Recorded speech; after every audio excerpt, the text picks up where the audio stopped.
마가복음 13장 1에서 37절 말씀입니다. 13장. 예수께서 성전에서 나가실 때에 제자 중 하나가 이르되, 선생님이여 보소서, 이 돌들이 어떠하며 이 건물들이 어떠하니까? 예수께서 이르시되, 내가 이 큰 건물들을 보느냐? 돌 하나도 돌 위에 남지 않고 다 무너뜨려지리라. 하시니라. 예수께서 감람산에서 성전을 마주대하여 앉으셨을 때에 베드로와 야고보와 요한과 안드레가 조용히 묻되, 우리에게 이르소서, 어느 때에 이런 일이 있겠사오며 이 모든 일이 이루어지려 할 때에 무슨 징조가 있사오리이까? 예수께서 이르시되, 너희가 사람의 미혹을 받지 않도록 주의하라. 많은 사람이 내 이름으로 와서 이르되 내가 그라하여 많은 사람을 미혹하리라. 사랑하는 형제 여러분, 10월 7일 목요일 새벽 묵상에 오신 것을 환영합니다. 예수님의 공생의 마지막 화요일 행적을 묵상하고 있습니다. 12장까지에서는 타락상 때문에 예수님께 책망을 들은 성전 권력이 회개는커녕 오히려 세 가지 논쟁으로 도전했다가 예수님의 진리가 더욱 드러나고 그들의 죄악상이 더욱 드러난 것을 보았습니다.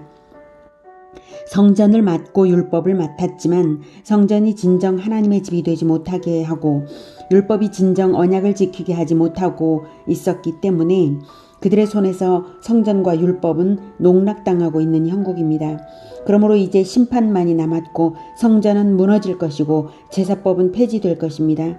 그 일은 하나님의 아들 그리스도를 그들이 십자가에 못 박음으로 말미암아서 하나님의 심판은 확정될 것입니다. 그리고 십자가는 진정 그리스도를 왕으로 영접하여 그리스도 위의 백성이 되는 자들을 위한 대속이 되고 구원이 될 것입니다. 십자가야말로 심판과 구원이 극명하게 성취될 것을 보증하는 흔들림 없는 언약의 성취입니다. 그것을 다 아시는 예수님께서 오늘 성전의 운명이 어떻게 될지 그리고 이어서 종말까지를 예언하십니다. 1절 예수께서 성전에서 나가실 때에 그래서 화요일 사역을 마치시고 이제 숙소 베다니를 향하여 가기 위해 나가시는 중입니다. 제자 중 하나가 이르되 선생님이여 보소서 이 돌들이 어떠하며 이 건물들이 어떠하니까? 성전의 자재와 성전 건물의 웅장함에 감탄하며 공감을 묻는 것이죠.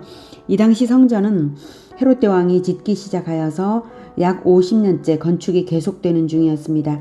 그 후에도 계속 지어져서 총 80년 이상 기간 동안 지은 것이 바로 헤롯 성전입니다. 예루살렘 총 면적의 6분의 1에 이르고 뜰의 길이가 460m, 주춧돌 하나의 가로 세로가 7.3m, 1.2m가 될 정도였습니다.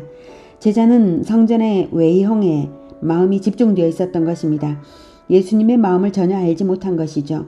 예수님의 마음을 알았다면 성전의 외형의 웅장함에 자랑이 아니라 통탄이 될 것이었습니다. 왜냐하면 이미 예수님께서 성전을 시장터로 만든 성전 권력의 타락을 꾸짖으셨고 그럼에도 불구하고 성전 권력은 회개는커녕 예수를 시험 걸어서 넘어뜨리려고 3번이나 도전해왔고 또 죽이려고 계획하고 있는 중이기 때문입니다. 그것을 기억한다면 이스라엘의 생명을 책임진 성전 권력의 타락을 깊이 슬퍼해야 할 시점에 성전의 외형에 감탄만 할 수는 없는 일입니다. 예수께서 이르시되 네가 이 큰 건물들을 보느냐. 외형의 건물들을 볼 것이 아니라 내면을 보고 실상을 간파해야 한다는 의미가 들어있죠. 돌 하나도 돌 위에 남지 않고 다 무너뜨려지리라 하시니라. 이미 타락했을 뿐만 아니라 회개의 가능성이 없고 오히려 그리스도를 죽이려 드는 종교 권력은 성전 건물과 함께 완전히 심판당할 것입니다. 예수님의 성전 파괴 예언은 이미 무화과 나무 저주 사건으로 삼을 상징으로서 나타내신 바가 있고요. 실제로 주후 70년에 로마 장군 디도에 의해서 완전히 예루살렘이 멸망하고 성전은 파괴되어서 성취됩니다. 그런데도 무화과 저주의 의미를 깨닫지 못하고 있었으므로 그리고 예수님의 일련의 성전 사역을 통해서 예수님의 마음을 들여다보고 있지 못했으므로 여전히 제자들은 건물의 외형에 통탄이 아니라 감탄이 나왔던 것이죠. 3절 예수께서 감람산에서 성전을 마주대하여 앉으셨을 때에 베드로와 야고보와 요한과 안드레가 조용히 묻되 우리에게 이르소서 어느 때에 이런 일이 있겠사오며 이 모든 일이 이루어지려 할 때에 무슨 징조가 있사오리까? 성전을 나와서 감람산에 올랐을 때에 예수님은 성전이 있는 예루살렘을 내려다보면서 앉으셨습니다. 예루살렘의 멸망을 생각하시면 가슴이 미어지는 일이죠.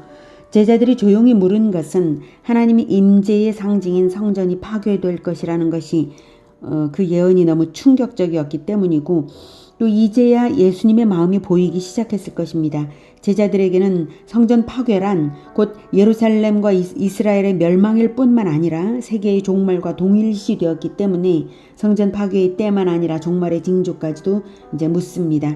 여기서 이런 일이란 바로 성전 파괴이고요. 이 모든 일이 이루어지려 할 때의 무슨 징조는 종말의 징조까지를 의미하는 것입니다. 예수께서 이르시되 너희가 사람의 미혹을 받지 않도록 주의하라.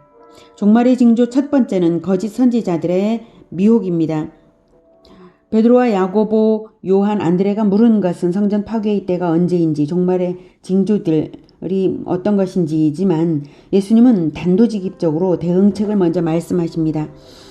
질문에 대한 시시콜콜한 설명을 하시기 전에 모든 재난에 대한 단 하나의 대응책을 먼저 당부하시고요. 모든 예언을 하시고 나서 끝부분에서도 동일한 의미의 대응책을 거듭 당부하십니다. 그래서 이것이 가장 중요한 핵심이라서 그것을 먼저 확인해 드리는 것입니다. 5절 6절 너희가 사람의 미혹을 받지 않도록 주의하라. 많은 사람이 내 이름으로 와서 이르되 내가 그라 하여 많은 사람을 미혹하리라. 네. 그리고 이어지는 내용들에서도 계속해서 이제 미혹에 걸려 넘어지지 않고 깨어있으라. 이것을 가장 강조합니다. 보면 9절에서 너희는 스스로 조심하라. 그리고 증거가 되려 함이라. 복음이 먼저 만국에 전파되어야 할 것이니라. 11절 무엇이든지 그때에 너희에게 주시는 그 말을 하라. 그리고 31절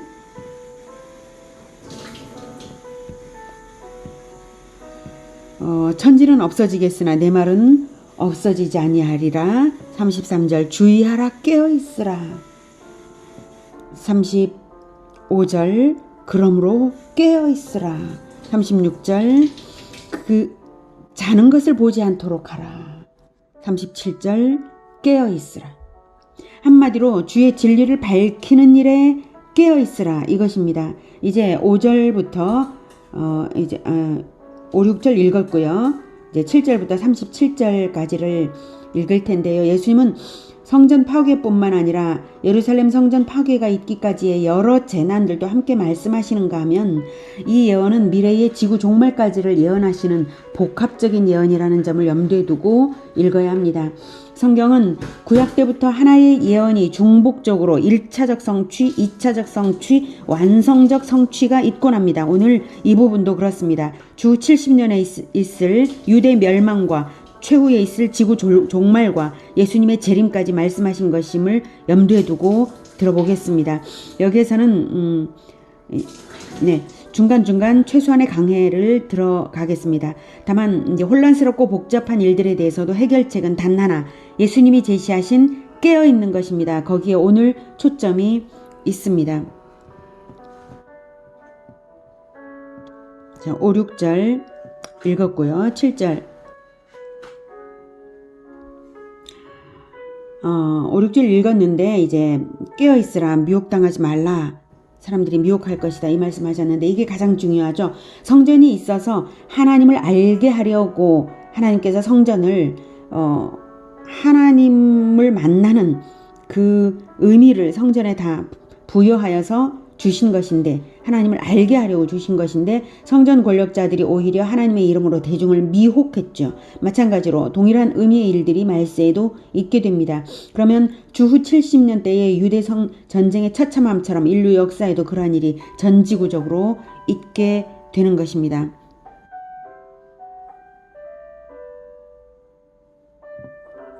난리와 난리의 소문을 들을 때에 두려워하지 말라. 이런 일이 있어야 하되 아직 끝은 아니니라. 민족이 민족을, 나라가 나라를 대적하여 일어나겠고 곳곳에 지진이 있으며 기근이 있으리니 이는 재난의 시작이니라. 어떤 일이 벌어지든 올바른 대응책이 중요하죠. 이제 대응책을 말씀하십니다. 너희는 스스로 조심하라. 네, 이것인데요. 긴장하고 있으란 말씀이 아닙니다.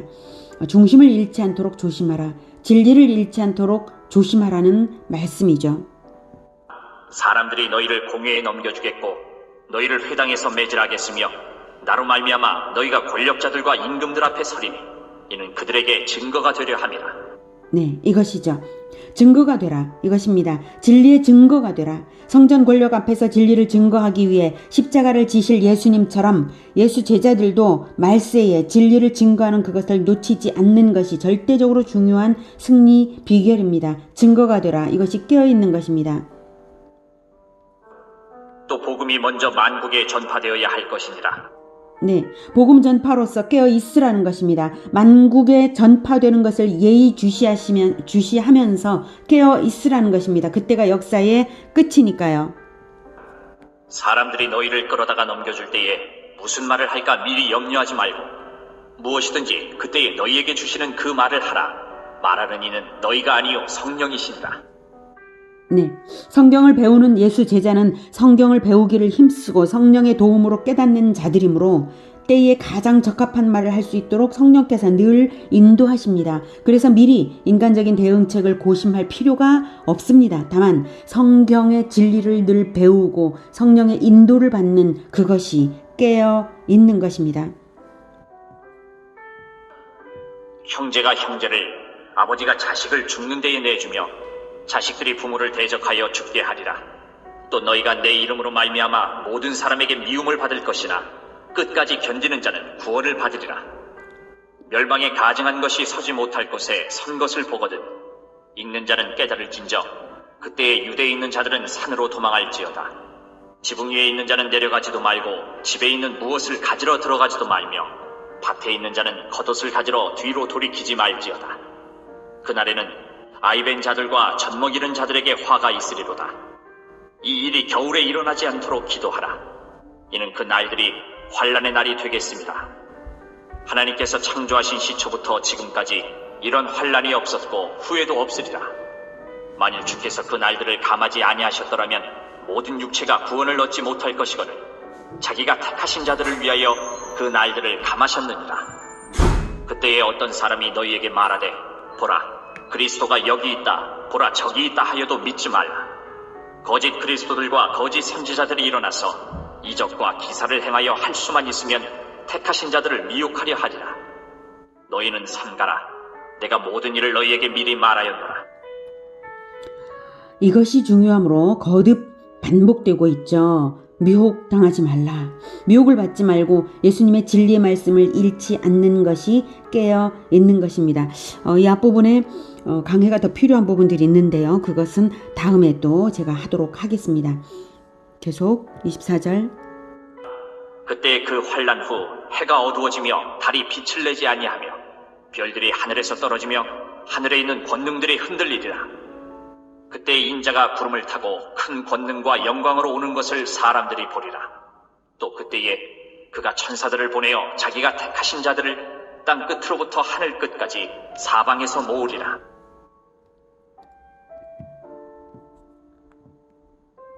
재림 때의 천재지변 등의 현상을 말씀하시는 것입니다. 다음 28절. 무화과 나무의 비유를 배우라. 그 가지가 연하여지고 잎사귀를 내면 여름이 가까운 줄 아나니 이와 같이 너희가 이런 일이 일어나는 것을 보거든 인자가 가까이 곧 문 앞에 이른 줄 알라. 그날과 그때는 아무도 모르지만 무화과 나무가 잎사귀를 내면 여름을 예측할 수 있듯이 재림 때가 어느 정도 임박했는지를 알 수 있는 표지들이 있다. 내가 지금 말하는 이 현상들을 보고 때가 임박했음을 깨달으라. 이런 말씀입니다. 30절. 내가 진실로 너희에게 말하노니 이 세대가 지나가기 전에 이 일이 다 일어나리라. 천지는 없어지겠으나 내 말은 없어지지 아니하리라. 네, 이 말씀은 이 예언대로 반드시 된다는 그 의미는 물론이고요. 오직 예수님의 말씀이 절대 승리의 비결이라는 것도 알리고 있습니다.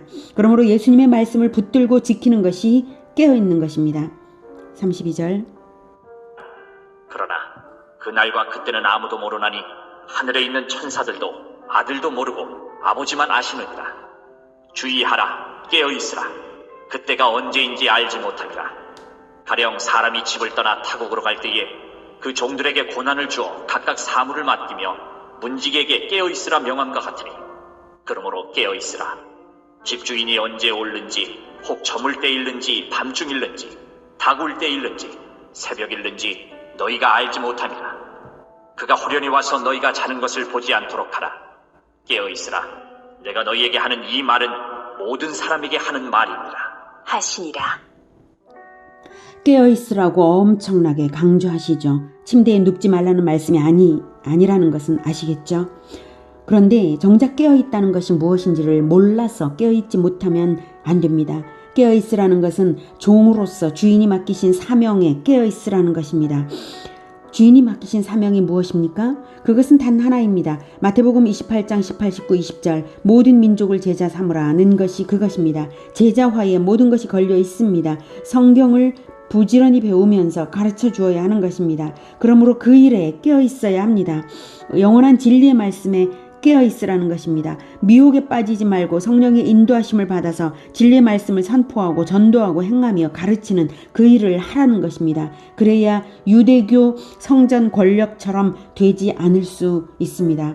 오늘은 성전 파괴의 예언과 함께 종말의 미혹에 대비하여서 주의 종들이 깨어 있어 진리를 밝혀야 할 것을 명령받았습니다. 성경에서 그리스도를 배우기를 게을리하지 말고 늘 깨어서 진리를 밝히고 세상을 깨우는 우리 모두가 되기를 축복합니다. 기도하겠습니다.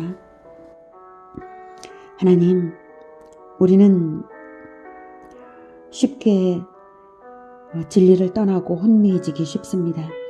주님, 우리를 불쌍히 여겨주시며 하나님의 말씀의 진리에 늘 깨어있도록 하나님의 말씀으로 우리를 이끌어 주시옵소서. 그리고 하나님의 말씀을 배울 때에 늘 진리를 밝혀서 우리가 세상에 진리를 밝혀 줄 수 있는 그러한 자들이 되도록 주님 도와주시옵소서. 주님, 더욱 부지런히 성경을 배우고 더욱 부지런히 가르치겠습니다. 주님, 우리를 도와주셔서 이 일에 우리가 소홀함이 없도록, 그리고 충성으로 진리의 말씀을 밝히는 자들이 되도록 주님 도와주시옵소서. 이제 종말이고 또한 예수님 오실 때가 다가오는 것을 우리는 감지할 수 있는데도 불구하고 세상에 미혹되어서 그리고 거짓된 가르침들이 넘쳐나고 있는 이때에 그것들에 미혹되어서 마음 중심을 잃을 때도 있습니다. 주님 붙들어 주시옵소서. 우리의 마음 중심이 언제나 주님께 가 있을 수 있도록 붙들어 주시고 하나님의 말씀을 붙잡아 진리를 밝히는 이 일, 이것을 결코 놓치지 않고 예수님 오실 때까지 충성스럽게 할 수 있도록 주님 우리를 도와주시옵소서. 예수님의 이름으로 기도드립니다. 아멘.